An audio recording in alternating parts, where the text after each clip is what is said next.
Hey, Donalyn here.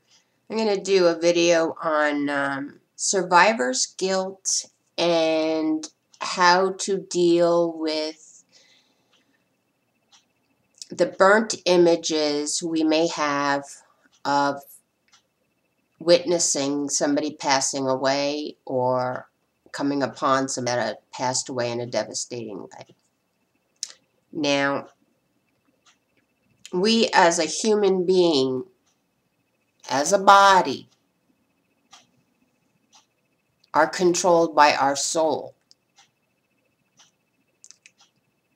That the body itself is an anchor for the soul.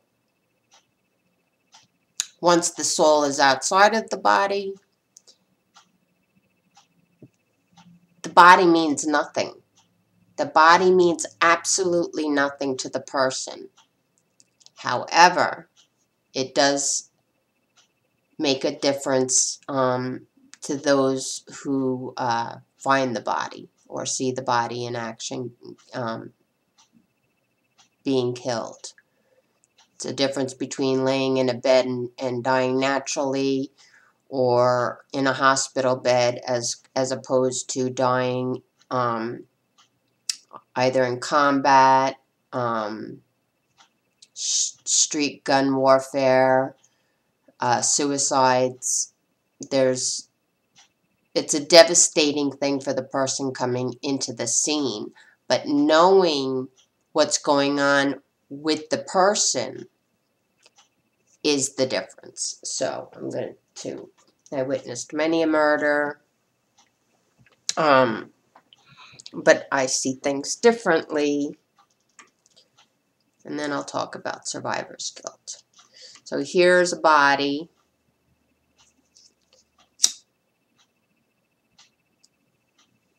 Okay. I'm trying to see. You can see that smoke, and I'm not.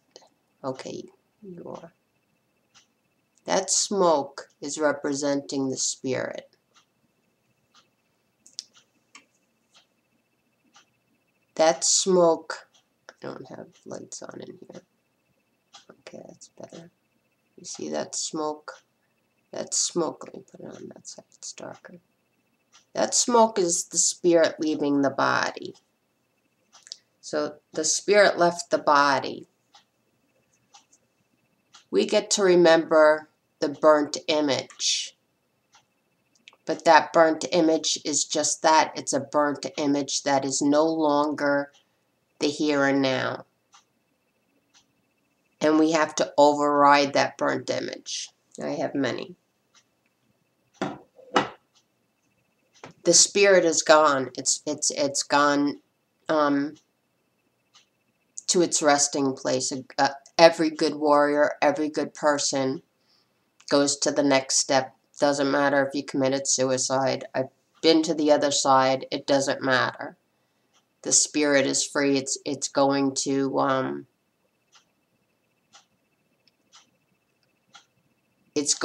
go beyond. Now, my father and brother died of Huntington's disease, and that I have survivor's guilt. For the childhood murders I witnessed, I don't have guilt. I have guilt for watching my brother's eyes witness things that I personally could not get to. I was tied up. I couldn't. And when I have flashbacks when it's me tied up watching him being tortured, there's a lot of guilt that I could not go over and do things. I couldn't. My eyes were my way of communicating that, you know, just keep it together, keep it together. We had our silent. So now this spirit is outside the body, and I've been many times. I didn't care about my body. I was so thankful of the peace, and the love on the other side is so incredible. You have it. I don't know why they call it a near-death experience.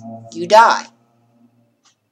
It's not near-death. Near-death would be, uh-oh, but your heart stays going, and you stay alive. It's an actual death. It's the spirit leaving the body. So, you know, whatever, there's going to be a lot of people. So now, where is that spirit? They're no longer in that room. They're no longer on the road. They're no longer in that combat scene. They're not there. They don't care about their body. They care that we honor their spirit, their person, but the body is nothing. Ash to ash, dust to dust. And, you know, I see my father and brother fishing. I see them playing pool. They're greeted immediately. The only time I think that things get haunted, like haunted houses, I prayed over 9/11 over and over and over again, and I pray whenever I hear somebody had just passed away, that my ancestry, because we are spiritually powerful, goes right to them, the body, regardless if it passed or not. You know, I just do it for just in case. A lot of times I feel there's no need to, and then my ancestry brings their ancestry, and there's this whole communal spiritual thing going around the body to make sure the spirit just didn't get frightened and go outside the body. Like haunted houses, I always, it's usually somebody who was shocked, but I think there's faith of concerning that. My Uncle Larry passed. He didn't have faith. And I sat by him in hospice, and he was talking to me, and he said, "Your father's sitting behind you." And I said, "I know, Uncle Larry." And he said, "It can't be. He's dead." And I said, "Uncle Larry, there comes a point in time in our lives where people who've passed away and people who are living come together. So no matter what, I want you to follow my dad." So even though he wasn't spiritual or religious, they were coming for him anyway. But I helped him just to make sure. So haunted houses, I've unhaunted a few, but there's a freezing of fear. So I just bless things. I'm constant. I blessed 9/11 over and over again.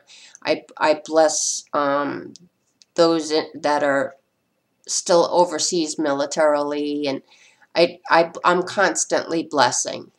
And that's what a shaman, that's part of what a shaman does do. I mean, I could care less about my life on this planet.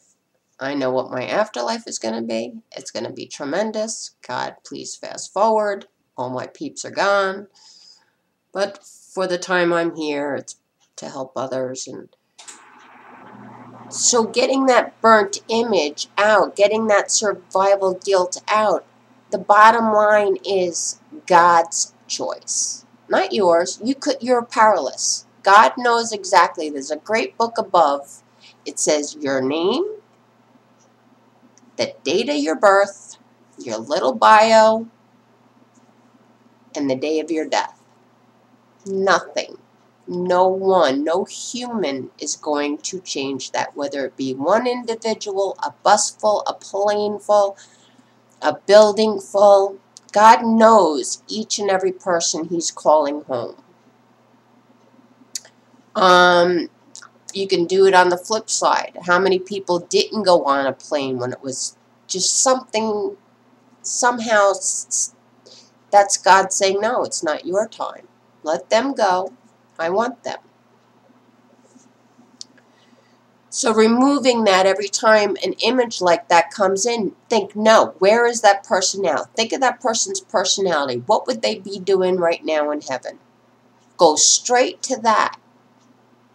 All their friends, all their comrades, all their family, they're not they're not moaning, they're not in that anymore. Even if you saw tears on the way out, your eye connection, your voice, just you being nearby allowed that spirit to cross over. It was your presence in that situation, you being caring. Even if you were helpless, even if you could do nothing, but they're not in that image any longer. And that's something you have to get over. You have to start remembering the good things. One woman once said, the longer my husband is dead, the better he gets, because you think of only the good memories. And that's how it should be, even if it's a violent death. You have to get, that's a burnt image.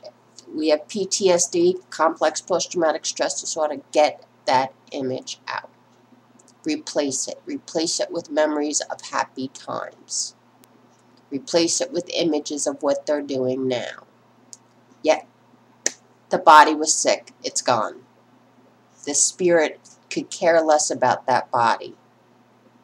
So in the spirit's honor, in the person's honor of that spirit, do not mourn that body. Celebrate, memorialize that spirit. I hope that helps.